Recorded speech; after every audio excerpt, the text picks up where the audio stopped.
আমাদের এখানে 30 তারিখে যে ঘটনাটা ঘটেছিল, সেই ঘটনাটা আসলে আমরা কাম্য করি না, আশা করি না এরকম ঘটনা।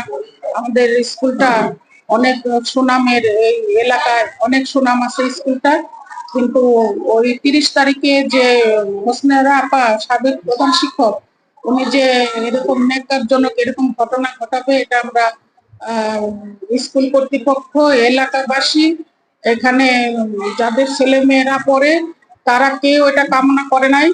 ওই দিন এলাকাবাসী যারা আছে তারা আমাদেরকে অনেক হেল্প করেছে এই বিষয়ে।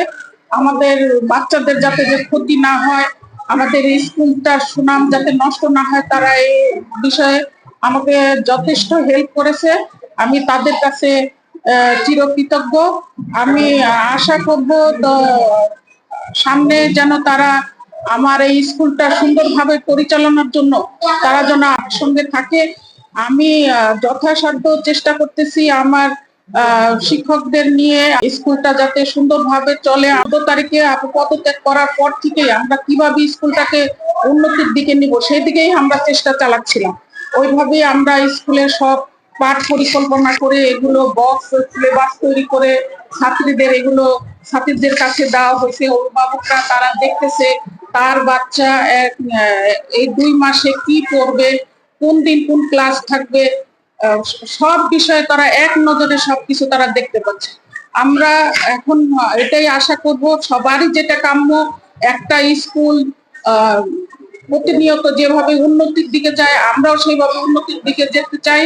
আমাদের রেজাল্ট সবসময় ভালো, রেজাল্ট আমাদের বোর্ডে টাঙানো থাকে, প্রতি বছরের রেজাল্টই ওখানে দেওয়া থাকে। সামনে আমাদের রেজাল্ট আরো ভালো হবে, সেই দিকে আমরা সবাই যাওয়ার যথাসাধ্য চেষ্টা করব। সব শিক্ষকদেরও আমি সেইভাবে তাদের সঙ্গে মিলিতভাবে আলোচনা করে কিভাবে আরো বেশি ভালো রেজাল্ট করা যায়, এলাকাবাসী যাতে সন্তুষ্ট থাকে। আর এলাকাবাসী আপনারা ভয় পাবেন না, আপনারা আপনাদের বাচ্চাদের এখানে দিবেন, কোনো সমস্যা নাই। এটা আপনাদেরই স্কুল, আপনাদেরকে এই স্কুলের যে প্রতিষ্ঠিত করতে হবে আপনাদের এলাকায়। আরো সামনে যাতে আরো এর সুনাম ছড়িয়ে পড়ে সেদিকে আপনাদের খেয়াল রাখতে হবে। আপনাদের বাচ্চাদের আপনারা এখানে দিবেন, এটাই আমি আশা করব। সবাই আমাকে হেল্প করবে।